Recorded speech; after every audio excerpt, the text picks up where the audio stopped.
নমস্কাৰ জনাইছোঁ সকলোকে। কি খবৰ আপোনালোকৰ? বহুদিন পিছত আকৌ এটা লং ভ্লগ লৈ মই আছোঁ আপোনালোকৰ মাজত। অলপতে গৈছিলোঁ এখন বিশেষ ঠাইলৈ এটা বিশেষ কামত, আৰু ভিডিঅ'টো শেষলৈকে চাব।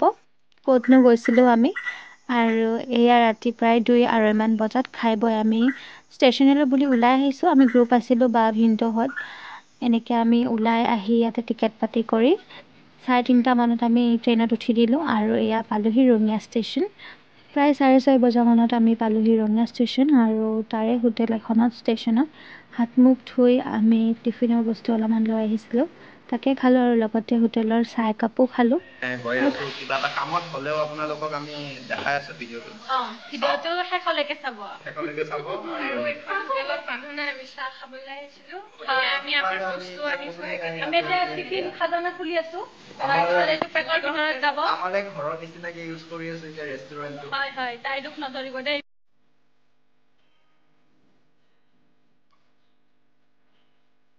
তাৰপিছত ইপিনে খাই বৈ ওলালোঁ আমি টিকেট কৰিবলৈ, আৰু ট্ৰেইনখনলৈ ৰখি আছোঁ, আৰু ফাইনেলি পালোঁ।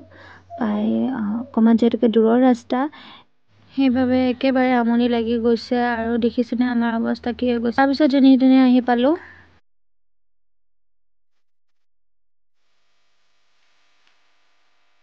ৰঙিয়াৰ পৰা প্ৰায় 5-6 ঘণ্টাৰ মূৰত পালোঁহি আমি ষ্টেচন, আৰু ষ্টেচনৰ পৰা নামি আমি চিধা আহিছোঁ। ক'লৈ আহিছোঁ এতিয়া গম পালেনে? আমি আহিছোঁ কোকৰাঝাৰত থকা বড়োলেণ্ড ইউনিভাৰ্চিটি, সকলোৰে পৰিচিত। তাতে আমি কলেজৰ কিছু কামক লৈ আহিছোঁ, ইতিমধ্যে কৈছোঁৱেই। আৰু আজি ষ্টাফৰ লগত কথা পাতি গম পালোঁ যে আমাৰ কামটো নহ'ব, আমি এদিন ৰৈ দিব লাগিব। তাৰ বাবে আমি আমাৰ ডকুমেণ্টছখিনি ষ্টাফক জমা দি ওলাই আহিলোঁ খানা খাবৰ বাবে কেণ্টিনৰ ফালে। কিন্তু দুৰ্ভাগ্যবশত কেণ্টিনত সকলো খানা শেষ হৈ গৈছে, আৰু সেইবাবে আমি আকৌ এখন দূৰৰ ৰেষ্টুৰেণ্টলৈ গৈ দুপৰীয়া ভাত সাজ খালোঁ, আৰু প্ৰায় 4টা মানেই বাজিল। খাই বৈ আমি এটা যিহেতুকে থাকিব লাগিব ৰুমৰ ব্যৱস্থা কৰিলোঁ, আৰু তাতে থাকি মেলি সন্ধিয়া ভাগত ওলাই আহিছোঁ অকণমান টাউনলৈ, কোকৰাঝাৰ টাউনখন চাবলৈ।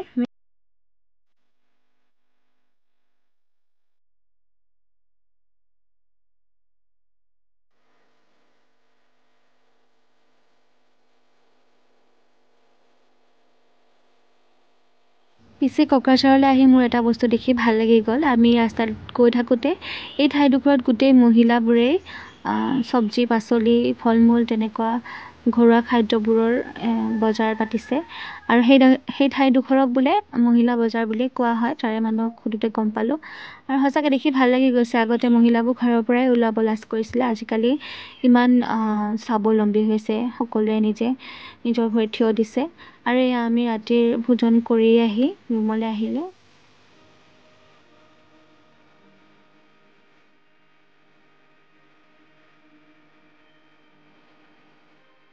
তাৰপিছত আমি এয়া ৰুমৰ পৰা ওলাই আহিলোঁ একেবাৰে, আৰু আহি এয়া যাওঁতে ইউনিভাৰ্চিটিলৈ যাওঁতে সেয়া বড়োলেণ্ড টেৰিটৰিয়েল কাউন্সিলৰ এই যিখন গেট, মেইন গেট, সেইটোত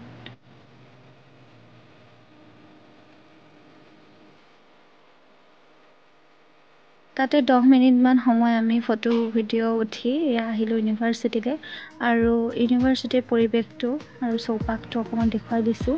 সিদিনা কিবা মিটিং আছিলে, আৰু এয়া ৰাতিপুৱাৰ পৰা ৰখি ৰখি দেখিছিলোঁ অৱস্থা কি হৈ গ'ল।